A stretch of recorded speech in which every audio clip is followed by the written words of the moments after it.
Welcome to another episode of the MMA Lockcast. I'm your host, Manpreet, aka MMA Lock of the Night, your boy on social media at MMALOTN, and the architect behind the MMA Fight Archive, making sure you leave no stone unturned when you're doing your researching for these upcoming MMA events. With over 2,700 fighter profiles on there currently and new ones being added on a regular basis, we ensure that you can go out there and study everything you need to know for every fighter competing on these upcoming MMA cards. Not just the UFC, but just for the rest of the year, we got PFL Europe, 2 shows for ACA, Aries FC, Cage Warriors, CFFC, LFA, KSW, and A1 Combat. Those are just a handful of the promotions that we cover, and going into the new year, we will be adding more promotions. I'll be taking suggestions and requests from the current subscribers and seeing which are the most demanded and highly requested promotions, and I'll be adding those to the Fight Archive as well. Make sure you guys check it out. 7-day free trial available, so you can find out why the top analysts, commentators, captors, coaches, and fighters utilize this service to ensure they are ready for their upcoming events. Once again, the link is in the description below. 7-day free trial, MMA Fight Archive. Make sure you check it out. All right, this week we're going over UFC Vegas 83, headlined by a bantamweight matchup between Song Yadong and Chris Gutierrez. This was highly rumored to be Petr Yan against Song Yadong. Unfortunately, Petr was unable to make the date, and this fight was actually supposed to take place in Shanghai. Unfortunately, something fell through on that side of things, and now we are getting this fight back at the Apex. It was originally scheduled for 10 fights because we had the Road to UFC finale on this card as well. Unfortunately, that gets pushed back as well now to February, but we did manage to tack on 2 more fights to make this a full 12-fight card. We did have a fallout yesterday, a couple of days ago, with Sumudaerji and Alan Nascimento, but luckily Mr. Tim Elliott steps in and saves the day. But like I said, main event, Song Yadong, Chris Gutierrez, fun main event there. Co-main event, we got light heavyweights where we got Anthony Smith going up against Khalil Rountree, and a bunch of other pretty fun fights sprinkled out throughout the card. So very much looking forward to breaking that down for you guys. Before we get into it though, let's quickly recap the last UFC event that we had here for the Lock of the Night and Dog of the Night predictions that I had. Lock of the Night prediction was originally Melquizael Costa, as he was supposed to take on Steve Garcia. Steve Garcia was forced to pull out. That fight gets rescheduled for this weekend. So I had to flip the script real quick on you guys, and I switched my Lock of the Night prediction from Costa to Joaquim Silva, who made it a little bit closer than he should have, but luckily he still went out there and got the W over Clay Guida. Very happy to cash it again. Super chalky there around that minus 300 line, but I'm looking to hit as much as possible. And as you guys see when you guys watch the Lock of the Night candidates video, we're still pretty heavy in the green, even if we end up taking chalk in some spots. So in terms of an actual record, we got 97 and 33 on the year for the Lock of the Night predictions for a 75% hit rate. Very happy with that. Again, 80% is ideal, but we're still in the green with a 75% hit rate. Dog of the Night does not end up coming through as Kelvin Gastelum goes out there and gets submitted by Sean Brady after getting dominated for about 2 rounds. Hats off to Sean Brady. Great bounce back performance for him, especially after suffering his first professional loss in October of last year at the hands of Bilal Muhammad. I thought Kelvin Gastelum would look career best coming back down to 170 pounds, but it seems like Brady just had his number at that point. I still believe Gastelum is destined for some solid things at 170 pounds, considering he has the weight cut down now. I think it just comes down to stylistic matchups for him. So we take an L on the Dog of the Night there, which now brings our record to 56 and 72 on the year for a 44% hit rate. Still in the green, roughly about a 10% ROI. Again, you guys can get the specifics on that when you check out the top 3 Dog of the Night candidates video that will be dropping on Wednesday. Also, as I announced last week, I usually drop the Lockheed 2-Step and Lockheed Trinity free parlay video for you guys on Thursdays or Fridays. If you want early access to those, you guys can check out the Lock of the Night Patreon page. Link for that is in the description below, where I drop it for free. You don't have to sign up for anything, so you can just check it out yourself.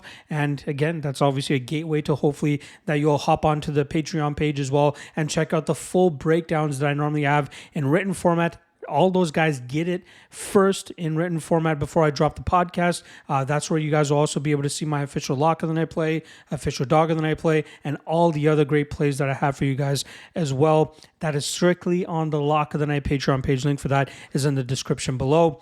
And then lastly, shout out to the guys over there at GodzillaWins, giving your boy a platform to drop written content to the public.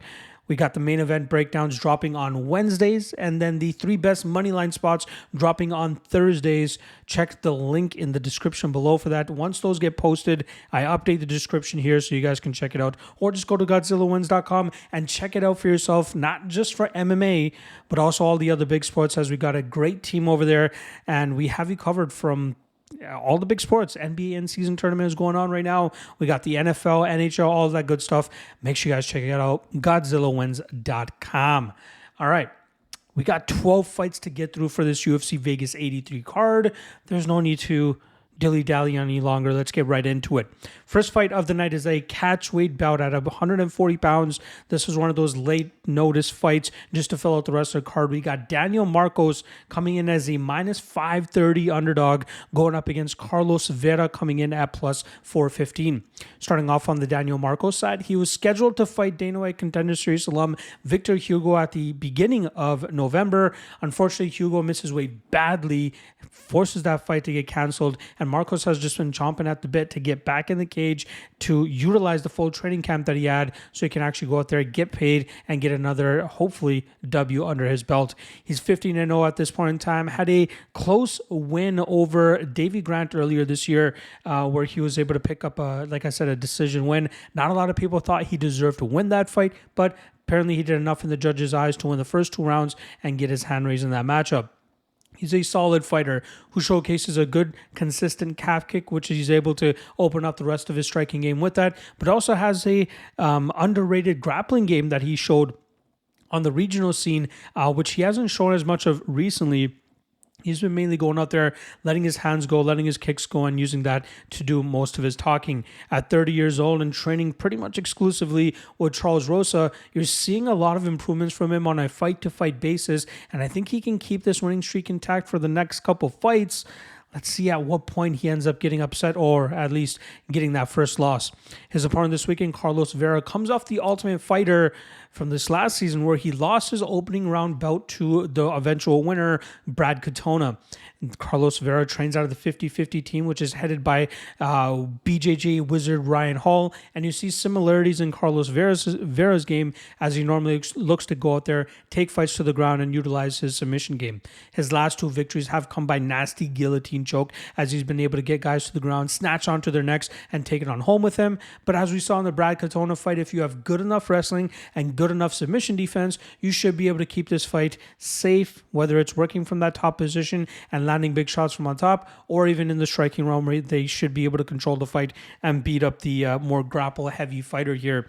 Carlos Vera was promoted to brown belt earlier this year, so he's definitely improving his game on a fight-to-fight basis, but you gotta wonder, at 36 years old, he was probably very much down on himself after he lost on the Ultimate Fighter, because it's not often that the UFC goes out there and signs guys of his age in his situation and who fumbled the bag on the Ultimate Fighter, especially in their opening round belt. But luckily for him, circumstances allow him to make his UFC debut here on short notice, but I just think this is not a good matchup for him.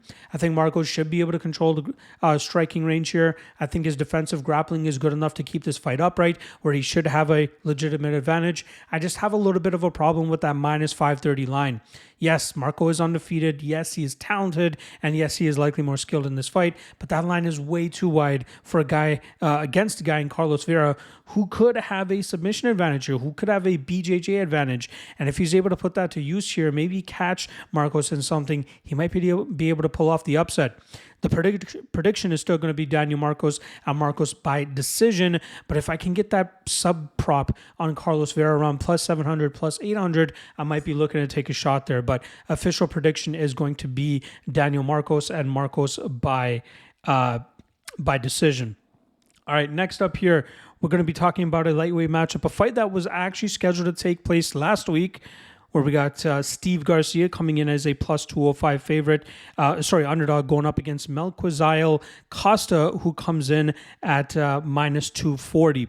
Last week, if you guys watched the episode, you guys knew that I liked Costa quite a bit, and I still like him even more, especially considering the fact that the reason the fight was canceled last week was due to an illness that Steve Garcia was suffering from, which caused him to be unable to cut weight. And now this fight actually takes place up a weight class, and just a week and a half removed from Steve Garcia not feeling good enough to actually compete or even cut weight.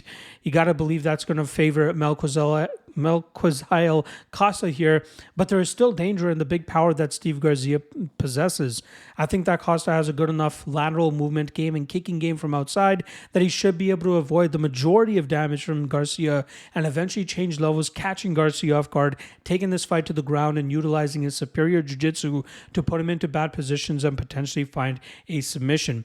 So look for Costa to avoid the early threat here. I don't mind the chalk on him at all. I think that this is a fight where, in MMA, a Hail Mary KO is possible at any moment against any fighter. So Steve Garcia is possible that he can get that shot off. But if Costa can utilize his footwork as we've known to see him do, just like he did against guys like Austin Lingo, if he's able to keep that distance, utilize his kicks, keep him at bay, he should be able to eventually turn that into success for himself as Garcia starts to slow down, get this fight to the ground, and then Costa should be able to strangle him with some sort of submission. So give me Costa and Costa by submission. All right, next up, we got a women's strawweight matchup between two newcomers here. We got Ryan Amanda or Ryan Dos Santos, still figuring out whether the UFC is going to go with Amanda or Dos Santos. She comes in as a minus 165 favorite. She's going up against Dana White Contender Series alum Talita Alencar, who comes in at plus 145. Now, both these women actually competed on the Contender Series. Last year in 2022, we had Ryan go up against Denise Gomez. Gomez stuffed all of her takedowns, kept this fight on the feet, and battered her over 15 minutes to eventually get a contract of her own. Ryan was subjected to go back to the regional scene where she picked up 3 straight wins, including the most recent one in Invicta, where she won the atomweight title over Jillian DeCourcy. Now, obviously, we know the UFC does not have an atomweight division, but they still decided to sign her and bring her into the spot to take on Talita Alencar. Amanda, brown belt in jiu-jitsu, if I'm not mistaken, black belt in jiu-jitsu, has a lot of experience under her belt. This is going to be her 21st MMA fight. Has competed up here in Canada a few times as well, where she went 1-1 against Lindsay Garbutt, who's I believe she was a part of the national boxing team up here in Canada. But normally Ryan would look to take fights to the ground, utilize her jiu-jitsu, and try to submit or at least control her opponents. But in the last couple of fights, we've been seeing her more comfortable in the striking realm, which is where she's been able to do most of her damage and pick up the majority of her wins. On the flip side, for Talita Alencar, she actually went to a draw with I can't remember the fighter's name, Stephanie Luciano. And that was a fight where we saw Alencar win the first 2 rounds with strictly her grappling. And it was a lot of desperation grappling, don't get me wrong. But when she was able to get the fight to the ground, she did a great job in terms of controlling that top position and making her opponent work. Unfortunately, Alencar was forced to work a lot as well, and she gave up a horrible 3rd round, which caused a 10-8 scorecard for Luciano, and that fight ended up being a draw. Alencar came into that fight as a big favorite, as a lot of people believed in her hyped-up jiu-jitsu game that she had. Don't get me wrong, she is a very talented and credentialed BJJ specialist. She brought that to the table and was unable to get the finish as she was able to do in the majority of her regional fights before that. Her striking leaves a lot to be desired, but she seems to have a decent understanding on the timing and ways to get in on the hips of her opponents, and she doesn't mind pulling guard just because she trusts her ability to pull off the reversal or even ability to pull off a submission off of her back. She's 33 years old, so she doesn't have too much time, especially considering she only has 5 professional fights under her belt. Luckily, it seems like the UFC was more than happy to take her. Even though they didn't sign her on the night of her fight, they actually signed her opponent. They still managed to give her a spot here, considering the short notice nature and the fact that they needed to fill out this card. I'm surprised that she is still the underdog here at plus 145, considering she was a very big favorite on her Contender Series matchup. It's recency bias coming into play here, in my opinion, where you have a fighter in Haqparast Amanda on a 3-fight winning streak, has a title from the regional scene as well, whereas a lot of people were not impressed with Alencar's last fight. I believe that this is a spot where Alencar can utilize her jiu-jitsu advantage, and even though Haqparast is also a BJJ black belt, Alencar is definitely on another level here. I feel like she should be able to take this fight to the ground, and she should be able to control Haqparast for the majority of 10 minutes, maybe even pull off a submission, but I think that this is going to be one of those fights where it could look similar to Alencar's last fight, but I don't think that Haqparast has the strength nor the damaging ability that Luciano was able to implement to get a 10-8, which should allow Alencar to go out there and still win a 29-28, maybe even 30-27 decision. So give me the underdog here in Alencar to pull off the decision. All right, next up, we got Tatsuro Taira going up against Carlos Hernandez. Very fun fight here. Obviously, we got minus 515 on the Japanese sensation Taira and plus 400 on Carlos Hernandez. We'll start off on the Tatsuro Taira side, who we saw in the most trouble we've ever seen him in since he made his UFC debut. He went up against Edgar Chairez last time around, and Chairez made some very bad fight IQ moves in the first and second round, which caused him to end up losing that fight. He actually won the final round, I believe, on all three judges' scorecards, but had he not pulled guillotine in the first and second round, he could have had way more success in the striking realm as he had before he ended up pulling guard in those spots. He was outstriking Taira, and we know Taira's game is primarily centered around his jiu-jitsu. He looks to take opponents to the ground, changing levels and utilizing his strength, but I still think he has a lot of work to do in terms of his technical, straight-up wrestling in terms of getting guys to the ground. He has benefited from guys just pulling guard or even having no takedown defense game at all, which is why he's been able to take these guys to the ground, either submit them or go out there and win decisions against these guys. His striking game, pretty much just kicking. He likes to kick from distance and eventually hoping that it pulls out a counter from his opponents where he can duck under, change levels, and get these guys to the ground where he does his best work. He's still only 23 years old, so there's a ton of room for growth still. So I don't think that, this is the finished product by any means. He still needs to continue taking steps up in competition, garnering more experience, and then realizing, okay, there are certain changes I need to make in my game. And hopefully he learned that from his last fight, because we saw how much success Chairez was having in the striking realm. Now on the flip side, with Carlos Hernandez, who's coming off a big win over Dennis Bonder in a fight where he primarily stopped the takedowns of his opponent, but was taken down a couple times, but worked right back to his feet, never settled for bad positions, immediately turned his hips when his back hit the mat so that he can work back to his feet, and then utilizes his superior striking abilities against Bonder, winning that fight on the scorecards. It was a weird one where he got a last-second finish, but it was due to an illegal headbutt after he slammed him to the ground and his head hit his opponent's head. But luckily, the referee still made a good judgment call, considering there was only seconds left on the clock there. They went to a technical decision, and it was clear Carlos Hernandez won that fight regardless. Hernandez is skilled. He's a Valley Flow System student, a gym that is mainly known for guys like Bilal Muhammad and Ignacio Bahamondes, and you see his striking style on display, even with the backwards movement that you see him usually utilizing. I used to have a issue with that, but it seems like he has a solid understanding of when to crash the pocket, even with his backwards moving style, which normally pulls his opponents into his shots, which allows him to land with even more severity.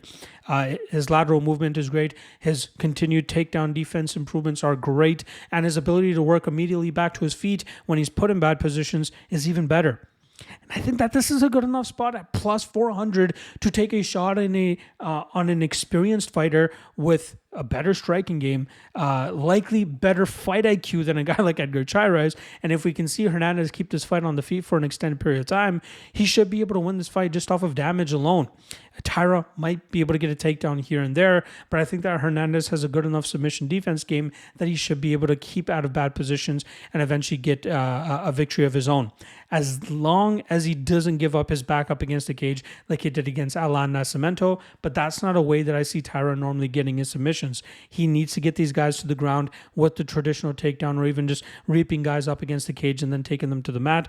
But I think that we've seen Hernandez showcase good enough fight IQ in terms of if he does get stuck in the clinch, he digs underhooks immediately, looks to change positions, reverse positions, and then back out when he gets his underhooks smashed through by his opponent.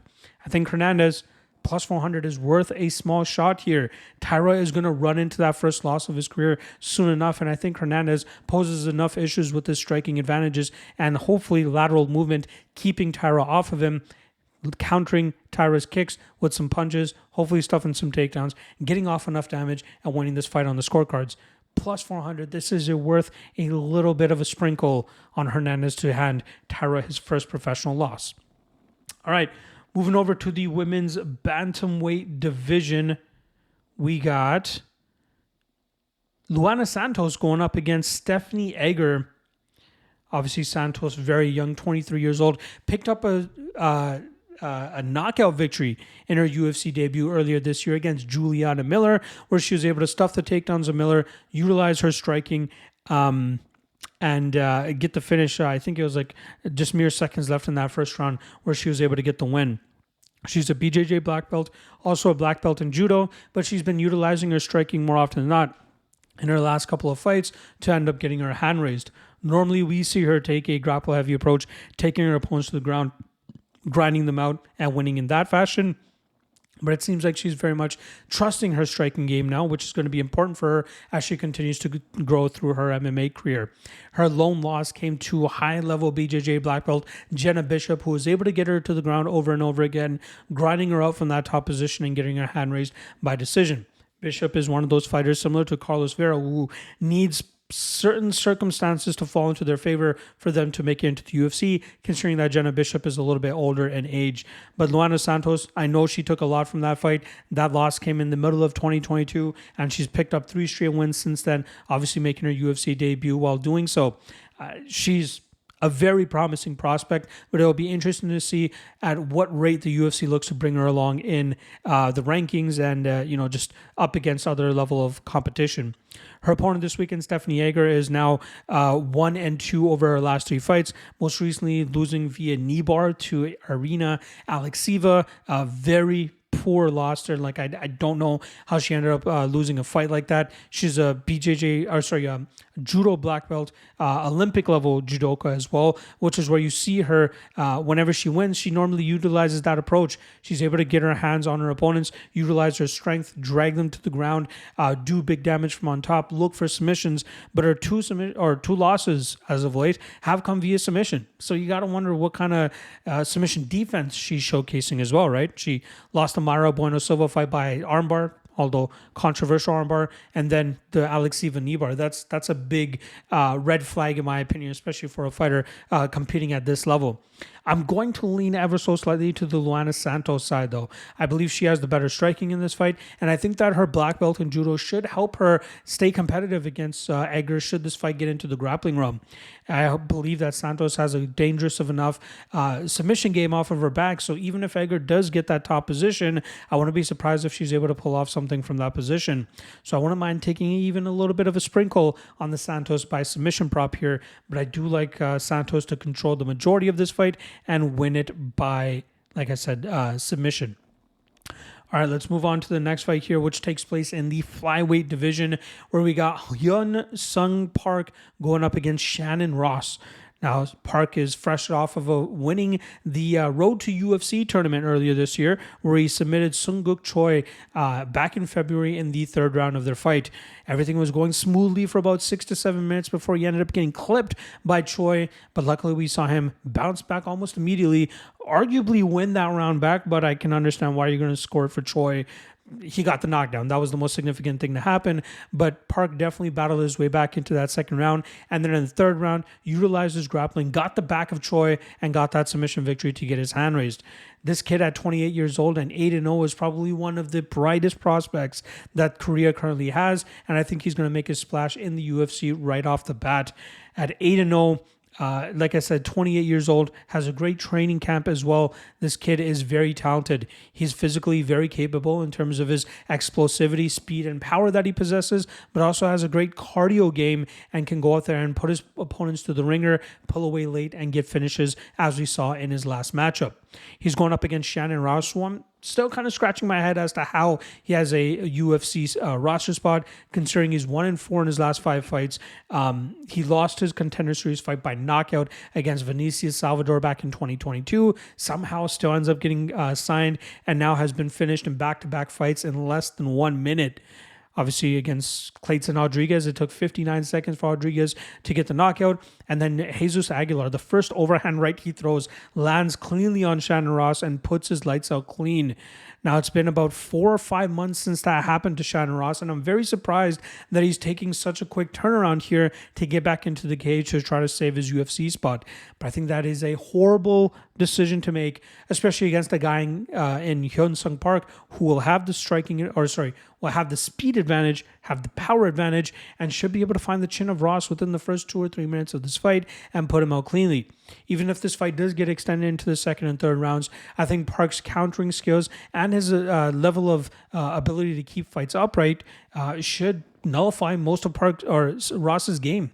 Ross is an explosive power striker who likes to crash the pocket with his big strikes and then eventually look to grind on opponents and take them to the mat. But Park has the perfect skill set to thwart that and eventually land his own power and knock Ross out. So give me Park by knockout, which is probably what I'm going to lean on here to avoid that minus 525 line on Park. But I think Park is worth all the chalk in this spot. I'd be very surprised if Ross is the first guy to go out there and give Park a loss. All right, let's move on to the next matchup here, where we got welterweights on deck. And we got Song Kenan coming in as a plus 120 underdog, going up against Kevin Jousset, who comes in at minus 140. Starting off on the Kenan Song side, he pulled off a pretty big upset last time around as nearly a plus 200 underdog to Rolando Bedoya.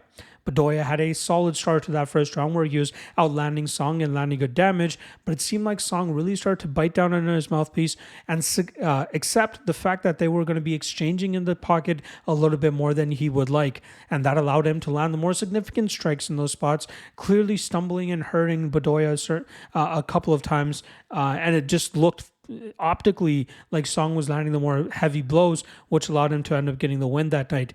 That saved him from a 3-fight losing streak, something that likely would have ended up getting him cut from the UFC, and that training that he was doing down at Killcliff FC seemed to be paying off. But once again, he is uprooting himself and changing the training camp once again, and he now finds himself at Bang Tao Muay Thai in Thailand. It's not that bad of an idea, knowing that if he continues to work on the technical aspects of his striking game, trusting his power and hopefully the durability, which is a bit of a question mark, that he should be able to go out there and do what he did against Bedoya. But the issue here is he's fighting another guy who's technically just as good at kickboxing and Muay Thai as him, and that might end up being the difference maker. Obviously, Bedoya was a scrapper, a guy that liked to come forward, but he just didn't have the technical advantages in that matchup to land as much significant damage as Song did. Speaking of Kevin Jousset, he currently rides a 4-fight winning streak, which included his UFC winning debut earlier this year when he went out there and defeated Kiefer Crosby in the first round by submission. That just showcases that this guy is pretty well versed, especially for a guy that's coming from a striking background. He's now really developing a grappling game, something that he can lean on should he feel like a fight is ending up playing too close. He's very strong in the clinch position where he's able to rough up opponents with his elbows and his knees, but then has a good style in terms of creating trips and throws from the clinch position, even up against the cage, where he's able to take opponents to the ground, find a dominant position, sink in submissions, or at least control those positions for him to eventually get his hand raised by decision. He's very solid all around, and he's improving at a solid rate, not to mention training with guys at the city kickboxing team that he does. this guy might be, a solid prospect coming out of that CKB team that we need to keep an eye on. I think he's the rightful favorite in this spot, even though he doesn't have the experience advantage that Kenan has in the spot. I still believe that Jousset's strength, which is his striking, should keep him competitive in the striking realm against Kenan. But I think this is going to be his ability to grind this up in the clinch, maybe even land some takedowns, which could allow him to pull away with this matchup. Give me Jousset and Jousset by decision. All right, moving on to a middleweight matchup here between the streaking Jun Young Park, the Iron Turtle, coming in at minus 170. He goes up against Andre Muniz, who is riding a 2-fight losing streak and comes in at plus 145. We'll start off on the Park side, who's coming off of 3 straight rear naked choke victories, 4 straight victories overall. He's really starting to come into his own. This 3-2 fighter, 32-year-old fighter, 17-5 record as well. He's solid everywhere, but I think what he does best is weaponize his cardio, his pressure, and just keep opponents on their back foot, stay in their face, stay in the pocket, and then look to take fights to the ground where he's able to secure dominant positions and get finishes from those spots. Last time around, he defeated Albert Duraev in a very close first round, but managed to pull away in the second round by utilizing his cardio, like I said, and making Duraev work to eventually open up that submission opportunity for himself after dropping him with a big shot and eventually finding that submission and getting him out of there. He is a very solid fighter, very durable fighter as well, which is definitely very helpful for him against guys who have a striking advantage, because his striking is just above average at best, but it's really his clinch, his pressure, and his takedowns that are very impressive, which make him so dangerous. You got to believe his confidence is at an all-time high now, and I believe he now has a 7-2 record in the UFC. He's a very solid fighter that a lot of people should be keeping their eye on. His opponent this weekend, Andre Muniz, is a guy that was recently streaking and had a lot of people very hyped about him, but now he finds himself on a 2-fight losing streak in fights that he has been finished in both of them. He is a plus 145 favorite here, which is a far cry from the minus 200 spots that he found himself in his last 2 matchups. But that just goes to show that guys can be very streaky, and there might be public perceptions that might be overhyping certain guys. I know Muniz was being overhyped because of that win that he had over Jacare Souza, but he still went out there and got wins over Eric Anders and Uriah Hall. But then Brendan Allen and Paul Craig were able to showcase that if he's unable to get these guys out of there early, he struggles to maintain his pressure and his confidence and his success later in fights. And that's what I expect to be the case here. I think Junior Parker has good enough submission defense, good enough grappling defense, that he should be able to stick to his pressuring game with his striking and his footwork, staying in the face of Muniz, stuffing the takedowns, keeping this fight on the feet, or at least making Muniz work on the ground if they do end up on the ground, and then really start to take over in the second and third rounds where he should be able to pressure Muniz enough and open up a finishing opportunity for himself. Give me Park. And I think Park actually gets this done in the third round, and I think he is more than worthy of the minus 170 spot that he finds himself at.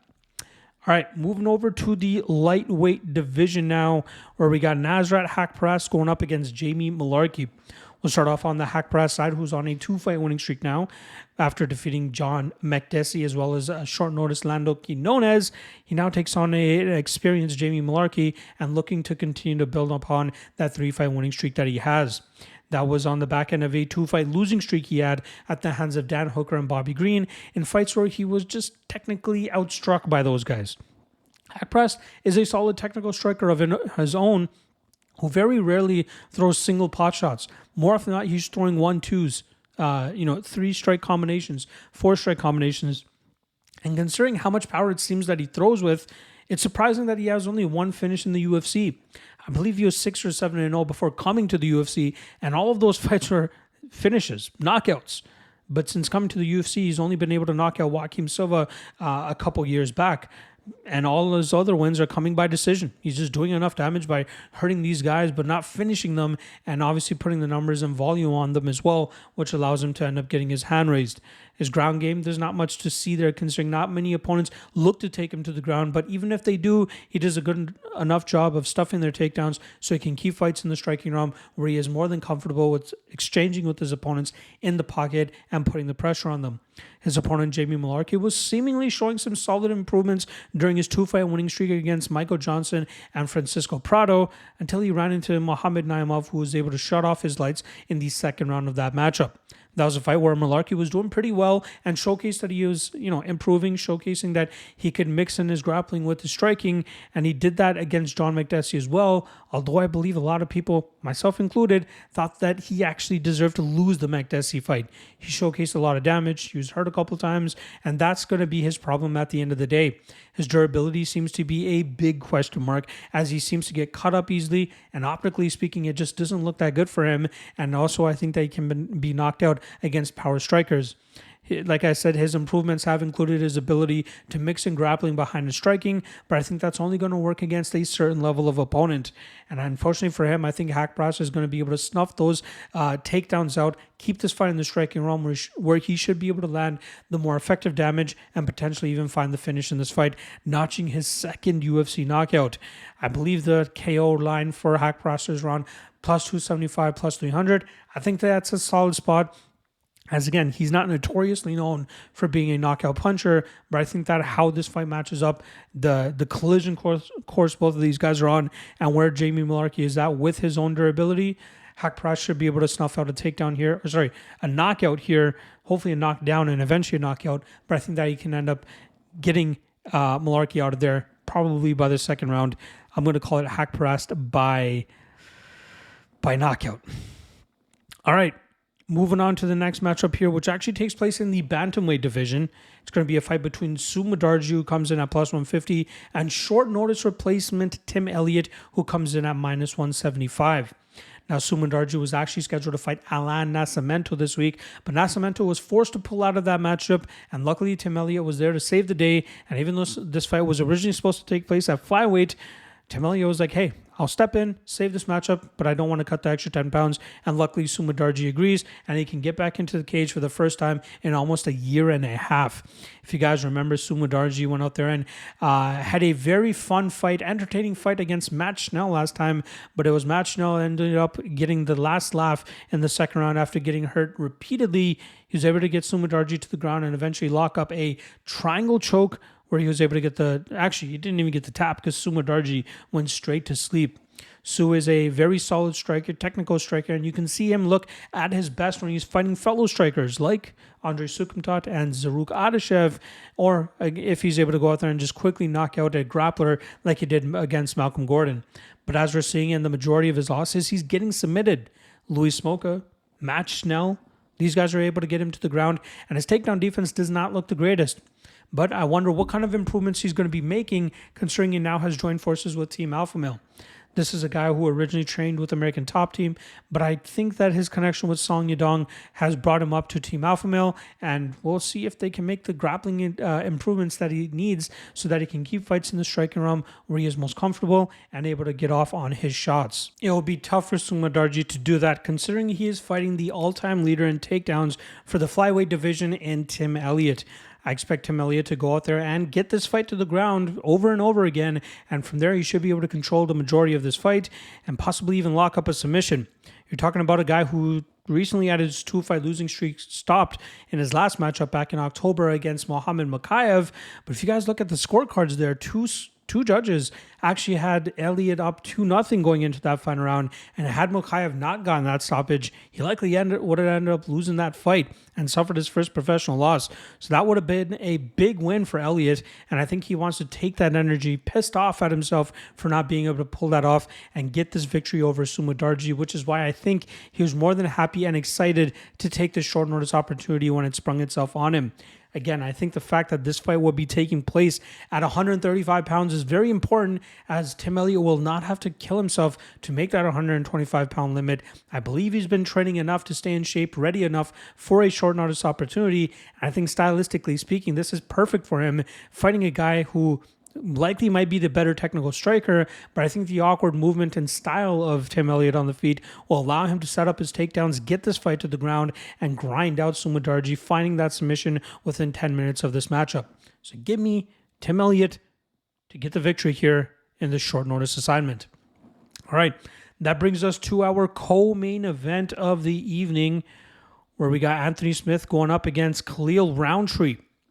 Now, we'll start off on the Anthony Smith side of things, who's coming off of a split decision victory over Ryan Spann. It was a very close fight where we saw him win the first round, get brutalized in the second round, and something that we usually don't see, Smith managed to battle back from a fight which he was losing and actually do enough work in that third round to get his hand raised by decision. It's a very solid spot and something that he probably wasn't expecting, considering the first time he went up against Ryan Spann, he was able to club him, sub him that night and get the victory. But this one was a very tough fight for him that he was able to get the win and snap that 2-fight losing streak that he had at the hands of Magomed Ankalaev and Johnny Walker after that. But Smith, very talented fighter, or at least very skilled and experienced fighter as he comes into his 56th professional fight here. We know he has a good calf kicking game. We know he has some decent striking. I believe he's a BJJ black belt as well. And I think he has enough experience to go out there and give a guy in Khalil Rountree some solid resistance. We got Rountree, who's on a 4-fight winning streak, looking as best or as good as he has ever have. Although the win that he had over Dustin Jacoby was highly disputed, I think a lot of people agree that Jacoby should have won that fight. Now, Khalil Rountree has to go out there and try to do the same thing against Jacoby's teammate, Anthony Smith. Khalil really made a lot of improvements after his performance against Eric Anders, where he showcased his improved Muay Thai ability and his ability to go out there, put strikes together, kicks together, and really not be that reckless juggernaut that he was when he first came into the UFC off of The Ultimate Fighter. He was originally a guy that just threw big winging hooks and looked to get his opponents out of there quickly, but now he's comfortable with throwing combinations and just trying to hurt his opponent and eventually find that knockout rather than chasing the knockout. But I still think that he is one of those guys that can be cracked and can wilt under some of the pressure that his opponents could put on him. I was surprised to see him open up as such a big underdog, but now surprised him as seeing him as that minus 225 range. Obviously, he's probably at a better striking pace than Anthony Smith at this stage of their career, but we've seen Smith go out there and hold his own against other power strikers like Ryan Spann. He's comfortable with butting down on his mouthpiece and trading in the pocket, and I think he can do the same thing here against Khalil Rountree. As long as he's able to survive the early onslaught of Rountree, I think he could put together a better body of work over 15 minutes against a guy in Rountree who really needs to gain his confidence in that first round to get his wins. Again, this line is too wide for a guy in Khalil Rountree who a lot of people used to be low on, but now after a couple wins, against guys that are beatable, and even the Dustin Jacoby fight that he probably should have lost, this might be a fight that the public might be too high on him against a very experienced and solid test in Anthony Smith. So give me Smith here to pull off the upset, and I think he actually wins by decision here by having a better body of work, maybe mixing in some takedowns, wearing on Khalil, maybe getting in some calf kicks as well to slow down Khalil. But as long as he doesn't get knocked out early, something that has not been done to him in over 6 or 7 years, if I'm not mistaken, this is a fight that he could absolutely win. Sorry, Ankalaev did knock him out, but that was a ground and pound. That was a grapple type of TKO compared to the types of knockouts that Khalil is looking for nowadays, which is straight up striking on the feet. That has yet to happen to Anthony Smith in a long time, and he's faced some pretty heavy power punchers. Give me Smith to pull off the upset here. All right. Main event time, bantamweight's going out of here, where we got minus 355 on Song Yadong as he takes on Chris Gutierrez, who comes in at plus 280. We'll start off on the Song Yadong side, who's coming off of a knockout victory over Ricky Simone last time around. That was a tremendous performance from Song Yadong as he stuffed all the takedowns of Ricky Simone and then put the power punching pressure on him as he normally does. Now he is not as reckless as he was when he first came into the UFC, and it's great to see him really adapting to that Team Alpha Male style, utilizing his grappling defensively so that he can put the pressure on his opponents with his striking and with his power and just walking them down and not just chasing knockouts anymore, just letting them happen.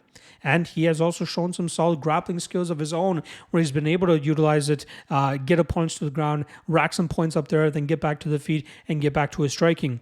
His cardio is also improved, so we have to give him some kudos there. his lone defeat in this stretch that he's on right now. Came at the hands of Corey Sandhagen, a close fight that ended up being stopped due to a nasty cut that Song Yadong suffered in that matchup, and obviously ended up giving him a loss there. At 26 years old, he's clearly becoming the best fighter he has yet to be, but I wonder what he will do against a style in Chris Gutierrez who can cause him problems. You got a guy in Chris Gutierrez who's coming off of a victory over Alencar Ali last time around, where he was able to batter the lead leg, as he has done against most opponents, and then utilize his hands after that. That was on the back end of a loss to Pedro Muniz, a guy who consistently put him on his back foot and made him unable to utilize his calf kicking game, and pretty much swept him on the scorecards, if I'm not mistaken. Now, that's absolutely possible here against Song Yadong as well. Song is a guy that's going to pressure him with punches, stay in his face, and really hurt him. But if Chris can get off on those kicks, even land 3 or 4 right off the bat and really start to slow down Song, this could switch quickly. Like, plus 280 is way too wide of a line here for a guy in Chris Gutierrez who has that. He's probably one of the best calf kickers, if not the best calf kicker in the UFC.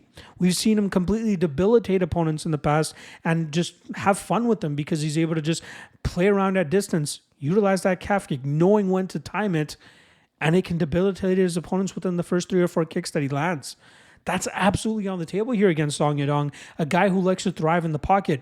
But if Chris can utilize his lateral movement, pick his spots, use those kicks, land the first couple in the first round, and slow down Song, who knows what kind of success Chris could have in this spot.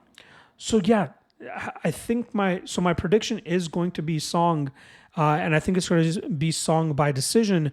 But this line is way too wide to not take a shot on Chris Gutierrez at plus 280 or plus 300 that I saw him at earlier this week.